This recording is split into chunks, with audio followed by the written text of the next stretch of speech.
मित्रों, नमस्कार। आज हम बात करेंगे पश्चिम बंगाल की मुख्यमंत्री ममता बनर्जी की। ममता बनर्जी को अभी हाल ही के दिनों में नेपाल की मुख्य विपक्षी पार्टी द्वारा आयोजित एक कार्यक्रम में ममता बनर्जी को बुलाया गया था। तो ममता बनर्जी ने नेपाल जाने के लिए विदेश मंत्रालय को अपनी अर्जी दी। तो विदेश मंत्रालय ने इस अर्जी को ठुकरा दिया, यानी कि वहाँ जाने से उन्होंने रोक लगा दी, यानी ममता बनर्जी को। और उनके साथ दोस्तों ये पहली बार नहीं, कई बार उनको विदेश जाने से रोका गया। एक बार अमेरिका में किसी कार्यक्रम में उनको शामिल होना था, इटली के किसी कार्यक्रम में शामिल होना था, इस तरह एक दो जगह और उनके उनके कार्यक्रम होने थे, या कहें तो किसी के कार्यक्रम में शामिल होने जाना था। तो उन्हें वहाँ जाने से रोका गया। हालांकि वहाँ जाने की वजह, किस वजह से रोका गया, ये वजह भी विदेश मंत्रालय ने नहीं बताया है। क्या भारतीय जनता पार्टी पश्चिम बंगाल में हार की वजह से ममता बनर्जी से बदला ले रही है? क्योंकि भारतीय जनता पार्टी का प्रदर्शन पिछले चुनाव से इस बार के विधानसभा चुनाव में काफ़ी अच्छा रहा और भारतीय जनता पार्टी के दिग्गज नेताओं ने उसमें भाग भी लिया और ये उनकी आशाएं थी कि पश्चिम बंगाल में उनकी सरकार बनेगी। लेकिन ममता बनर्जी ने भारतीय जनता पार्टी को शिकस्त दी है और वो फिर से मुख्यमंत्री बनी। क्या भारतीय जनता पार्टी इस हार की वजह से बदला ले रही है?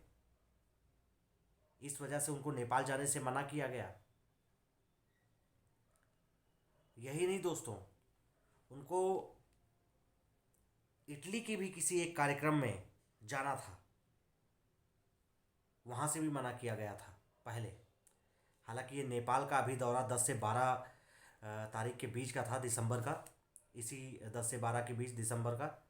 और वहाँ जाने से विदेश मंत्रालय ने उनको रोका और इसकी वजह भी नहीं बताया कि किस वजह से उन्हें रोका गया। और इस वजह से टीएमसी के काफ़ी नेता ये भी कह रहे हैं कि भारतीय जनता पार्टी उस ममता बनर्जी से बदला ले रही है, क्योंकि हाल ही के चुनाव में, विधानसभा चुनाव में पश्चिम बंगाल के बुरी तरह से भारतीय जनता पार्टी हारी है। और भारतीय जनता पार्टी को क्या ऐसा करना चाहिए? क्या भारतीय जनता पार्टी इस वजह से ऐसा कर रही है क्योंकि ममता बनर्जी कई विपक्षी पार्टियों से हाल ही के दिनों में मिली हैं, ताकि वो भारतीय जनता पार्टी के खिलाफ एक मुख्य विपक्षी मोर्चा बना सकें। और इसका उन्होंने प्रयास भी खूब किया और कर भी रही हैं। हालांकि वो इसमें सक्सेस होंगी या नहीं होंगी, ये बात की बात है। क्या ममता बनर्जी 2024 में प्रधानमंत्री पद की उम्मीदवार वो खुद को देखना चाह रही हैं, खुद वो प्रधानमंत्री बनना चाह रही हैं, या भारतीय जनता पार्टी के खिलाफ एक संयुक्त मोर्चा, या कहें भारतीय जनता पार्टी के खिलाफ एक विपक्ष नेता के रूप में, मुख्य विपक्षी दल के रूप में अपनी पार्टी को उभारना चाह रही हैं? इसलिए वो हाल ही के दिनों में कई विपक्षी, शरद पवार हो गए, कई लोगों से उनकी मुलाकात हुई है। हालांकि कांग्रेस कह रही है कि आज भी अगर कोई मुख्य विपक्षी दल है तो वो कांग्रेस है, भारतीय राष्ट्रीय कांग्रेस है। आज भी उसके पास इतने सांसद, एमपी, विधायक हैं कि वो आज भी कांग्रेस यही कहती है कि अगर जनता की आवाज़ को अगर कोई उठा रहा है तो वो कांग्रेस उठा रही है, टीएमसी नहीं उठा रही है। जनता के मुद्दों को आज भी कांग्रेस उठा रही है, ये कांग्रेस का कहना है। हालांकि हाल ही के दिनों में ममता बनर्जी एक मुख्य विपक्षी दल के रूप में उभरना चाहती हैं।